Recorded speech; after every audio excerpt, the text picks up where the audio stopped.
રાજકોટ ગ્રામ્ય પોલીસની cyber cell દ્વારા એક સારી કામગીરી કરવામાં આવી છે. એમાં અમુક મ્યુલ એકાઉન્ટ્સ જો હતા એની તપાસ અમે લોકો શરૂ કરી હતી અને આમાં 6 જેટલા આરોપી પહેલા અટક કરવામાં આવ્યા હતા. આજ ફર્ધર ઇન્વેસ્ટિગેશનમાં હાલ 9 જેટલા આરોપી આ ગુનામાં અટક કરવામાં આવ્યા છે અને ટોટલ 1500 કરોડ જેટલો અમાઉન્ટ આ તમામ જો અકાઉન્ટ છે આમાં ઇન્વોલ્વ છે. આ 1500 કરોડમાંથી 23.14 કરોડ રૂપિયા અલગ અલગ રાજ્યોમાંથી આપણે 1930 નો જો નંબર છે એના ઉપર ફોન કરીને સાયબર ફ્રોડના ફ્રીઝ કરાવવામાં આવેલા છે.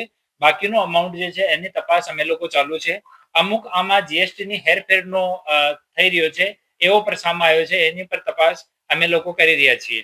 હાલ જે આરોપીઓ અટક કરવામાં આવ્યા છે એમાંથી મનીષ કમાણી આ એપીએમસી અકાઉન્ટ હોલ્ડર છે. જય નાદપરા એનો પણ એપીએમસી વાળો અકાઉન્ટ છે. મિહિર રાંગાણી એનો એપીએમસી અકાઉન્ટ છે અને આ હેરાફેરી કરતો હતો. મોહમ્મદ આદિલુદ્દીન ઓ તેલંગાનાથી અમે લોકો અરેસ્ટ કર્યો છે.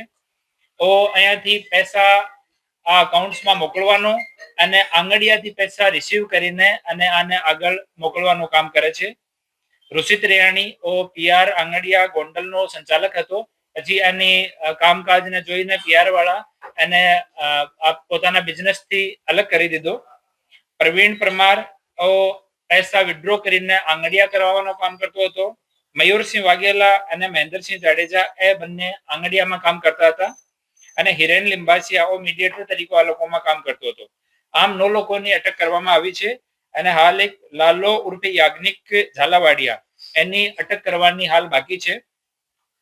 આ કેસમાં ટોટલ 180 આ તમામ અકાઉન્ટ્સ ઉપર 180 જેટલી 1930 ની ફરિયાદ છે, જેમાંથી 21 ફરિયાદ આપણા ગુજરાત રાજ્યમાંથી થયેલી છે, જેમાં 2.94 CR જેટલો અમાઉન્ટ આમાં ઇન્વોલ્વ છે અને ટોટલ જો ફરિયાદ છે આ અકાઉન્ટ્સ ઉપર એમાં 23.14 કરોડ જેટલો અમાઉન્ટ છે ઇન્વોલ્વ છે અને આગળની તપાસ ચાલુ છે. જો તેલંગાનાથી આદિલુદ્દીન મોહમ્મદ ઉર્ફે આદિલને અટક કર્યો છે, એના ઉપર થોડા દિવસ પહેલા ડીજીસીઆઈ ની કાર્યવાહી પણ થયેલી છે અને થોડા દિવસો જેલમાં પણ રહેલો હતો. આમાં આદિલુદ્દીન મોહમ્મદ છે, એનું કામ હતું કે આ સાયબર અને જીએસટી બંને ફ્રોડમાં માણસ ઇન્વોલ્વ છે અને ત્યાંથી આપણા જો એપીએમસી ના જો અહીંયાથી એ લોકો અકાઉન્ટ હાયર કર્યા હતા, આ અકાઉન્ટ્સમાં પૈસા નાખતો હતો.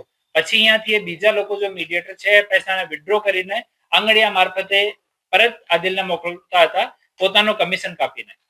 અને બીજા મિહિરભાઈ રાંગાણી અને હિરેનભાઈ આ બંને જો છે એનો વચ્ચેનો મીડિયેટર તરીકે લોકોનો રોલ છે અને એકબીજા સાથે લોકોને સંકલન કરાતા હતા અને એનો પણ 1 લાખ ઉપર જો 300-400 રૂપિયાનું કમિશન છે જ એ લોકોને મળતો હતો. તો એકચ્યુઅલી એનો ઇન્ટર સ્ટેટ આ રેકેટ છે તમામ લોકોનું. આમાં 2-3 હાલ સુધીમાં 2-3 વસ્તુ અમારી સામે આવી છે. એક સાયબર ફ્રોડના પૈસા છે, આમાં એક ગેમિંગ ફ્રોડના પૈસા છે અને એક જીએસટી ફ્રોડના પૈસા છે.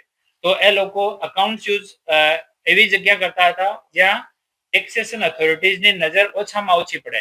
તો આપણે એપીએમસી ના અકાઉન્ટ એ લોકો એના માટે ટાર્ગેટ કર્યા કે એપીએમસી ના અકાઉન્ટ ઉપર જીએસટી કાપવાની કે ટીડીએસ કાપવાનો રહેતો નથી. તો એના માટે એ લોકો એપીએમસી એકાઉન્ટ્સને ટાર્ગેટ કર્યા હતા. અહીંયા એ લોકો એકાઉન્ટ્સને હાયર કરીને ઓપરેટ કરતા હતા. આમાં આદિલ પોતાના ઘરેથી જ ઓપરેટ કરતો હતો.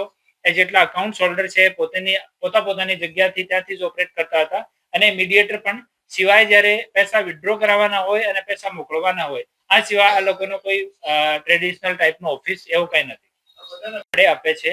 જ્યારે પણ સાયબર ફ્રોડ થાય તો સૌથી પહેલા ડિટેલ અકાઉન્ટ હોલ્ડરની નીકળે છે અને પહેલો અક્યુઝ કોઈ બને છે તો આમાં અકાઉન્ટ હોલ્ડર બને છે.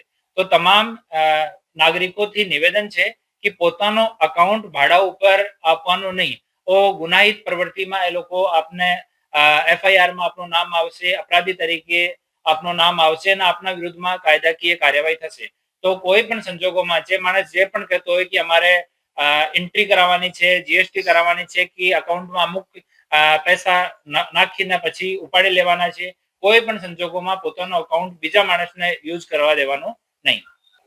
અને અમુક આદિલના ટ્રાન્ઝેક્શનમાં મોટી સંખ્યામાં આદિલના અકાઉન્ટ્સમાં ટ્રાન્ઝેક્શન મળ્યા છે. તો આમાં અમે જોઈ રહ્યા છીએ અમુક કંપનીઓ તરફથી આદિલને પૈસા અને ડેબિટ પણ થયેલા છે ને ક્રેડિટ પણ થયેલા છે. તો એની તપાસની ચાલુ છે. હાલ અમે એક્સપર્ટ્સની મદદ લઈને અને એના એકાઉન્ટ્સની પૂરી વિગત શોધી રહ્યા છીએ. અને પહેલા આદિલ ઉપર DGCI ની કાર્યવાહી થયેલી છે, તો આ વિભાગ સાથે પણ અમે સંકલનમાં છીએ. એની તરફથી પણ